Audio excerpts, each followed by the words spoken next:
This is nothing new.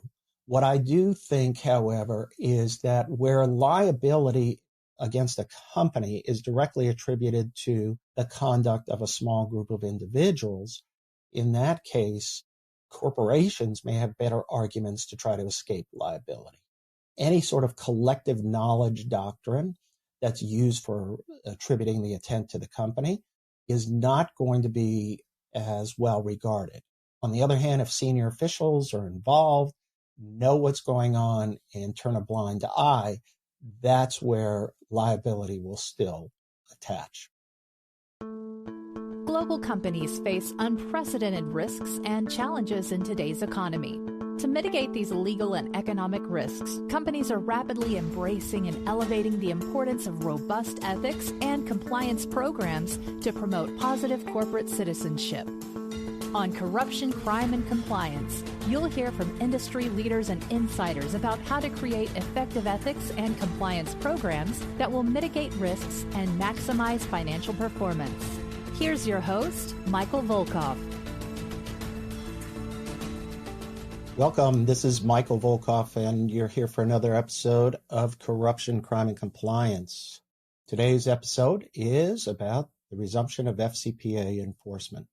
Well, deja vu all over again. We've been through a period of no enforcement to a period now of renewed enforcement, but there are certain wrinkles to this new policy that DOJ recently announced. So let's sort of go through it, and then I'll give you some observations in terms of practically what I think this is going to mean. And the most important development, I think, is what kind of resources are going to be applied, and is the new administration going to be willing to, let's say, allocate sufficient resources to meet the demand? So DOJ announced the resumption of FCPA enforcement with a new set of enforcement guidance principles.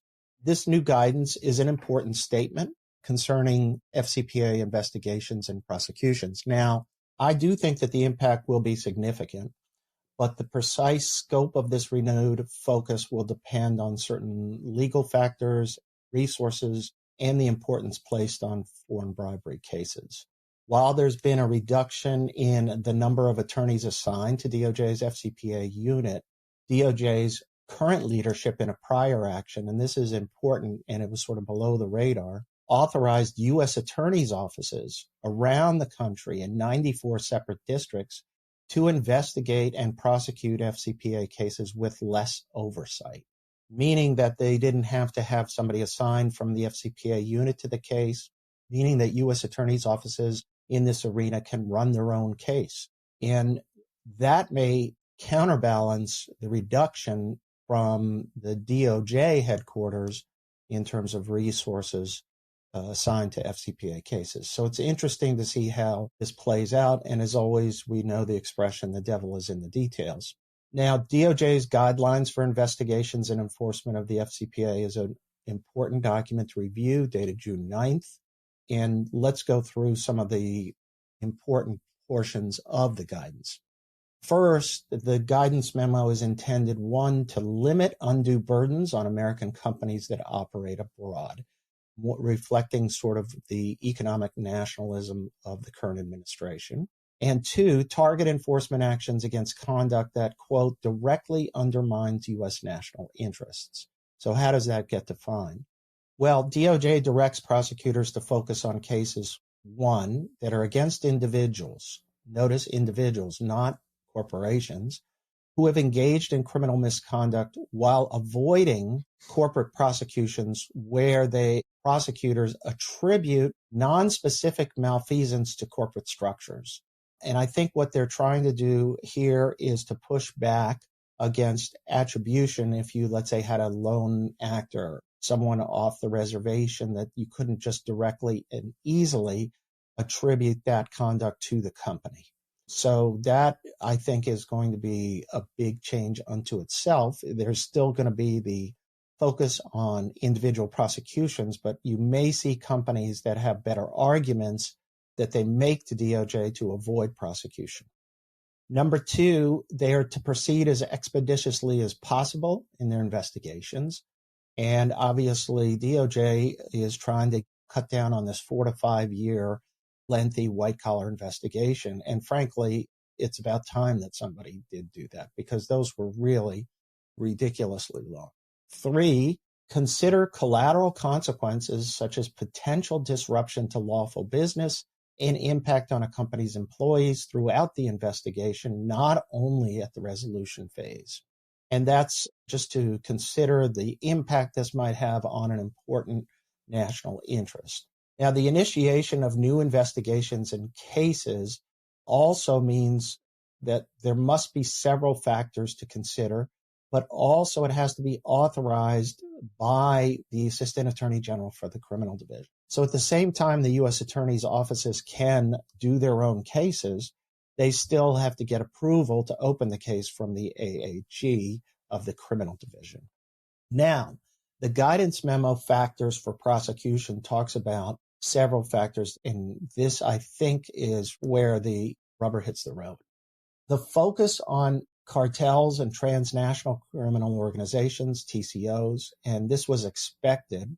And the guidance memo underscored the importance of pursuing cases against cartels and TCOs to dismantle the financing mechanisms and shell companies used by these criminal networks. One primary consideration in deciding whether to pursue an FCPA case is whether the alleged misconduct is, 1, associated with the criminal operations of a cartel or TCO. In other words, what's the relationship between the cartel and the TCO and the state-owned enterprise or the foreign leaders or the foreign officials who are going to be supposedly bribed or were bribed. Number 2, utilizes money launderers or shell companies that engage in money laundering to benefit cartels or TCOs.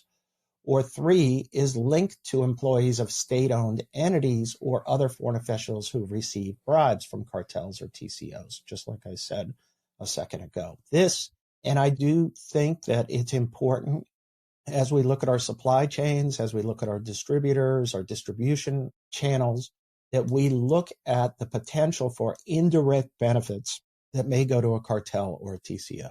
And cartels have infiltrated legitimate businesses. We all know that.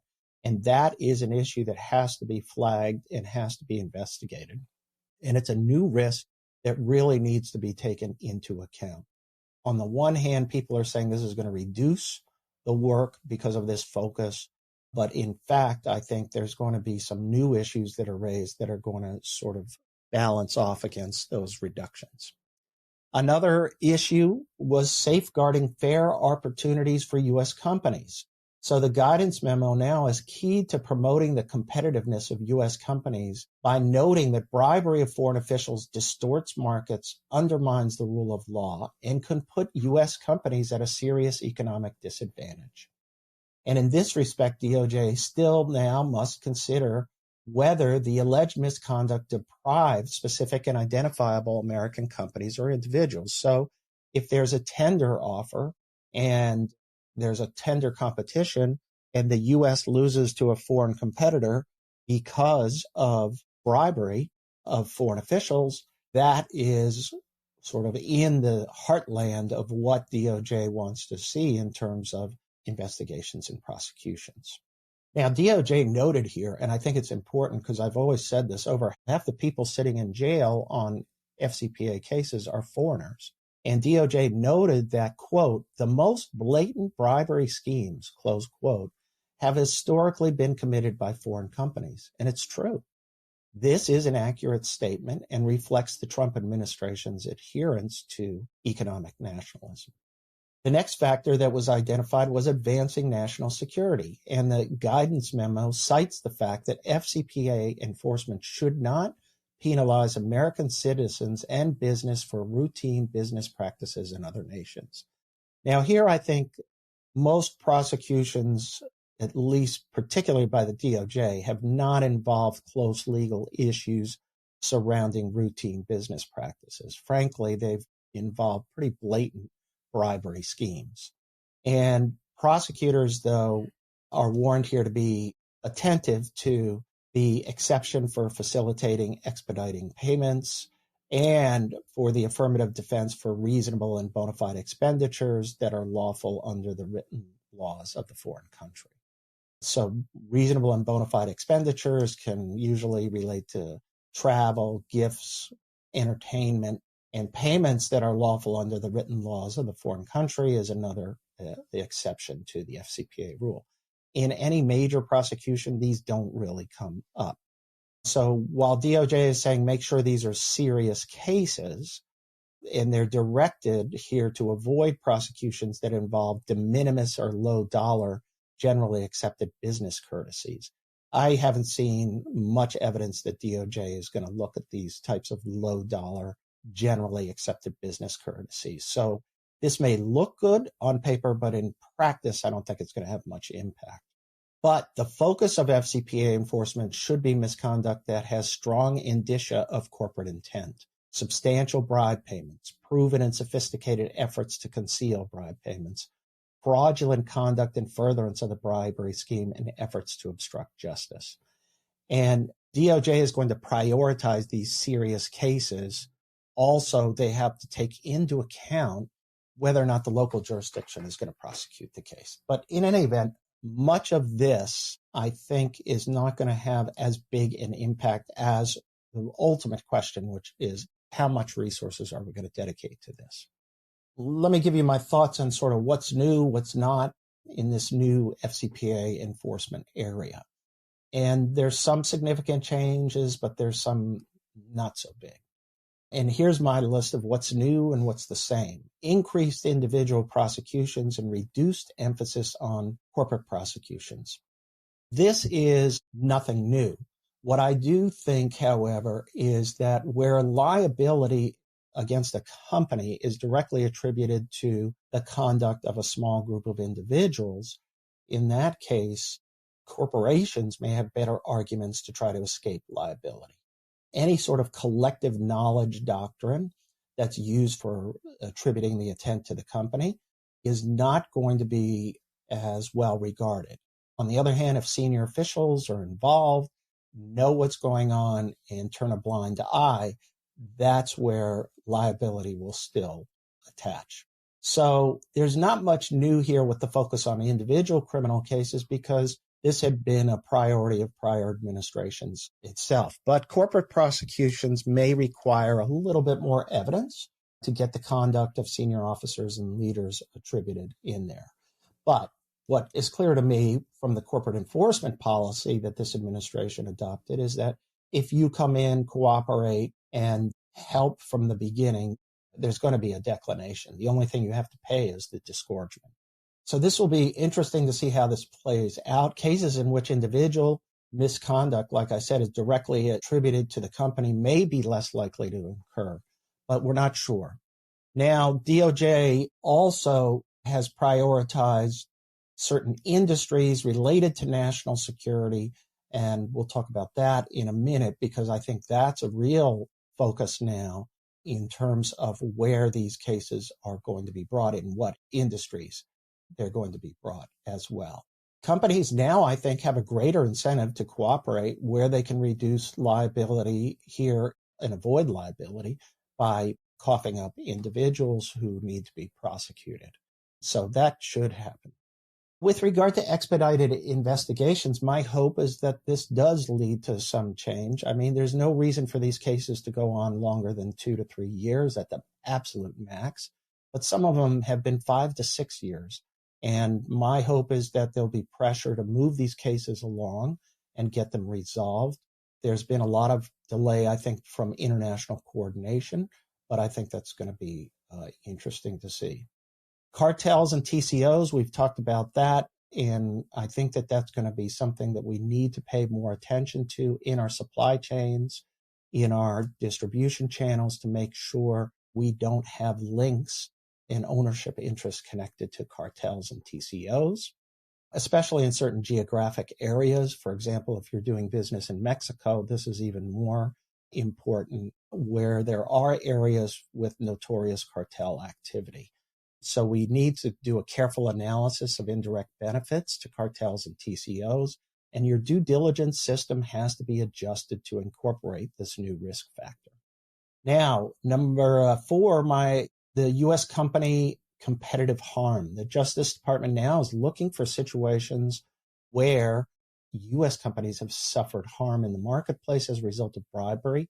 And I think that may bring in some companies that, let's say, lost out and suspect bribery or may have some evidence or circumstantial evidence to support this allegation. And I think that companies should come in and bring these matters and cooperate with the Justice Department. And also they can come in under whistleblower status and try to get a portion of the recovery if it leads to anything. There was the focus on national security industries, and FCPA enforcement is going to prioritize national security industries such as defense, intelligence, and critical infrastructure.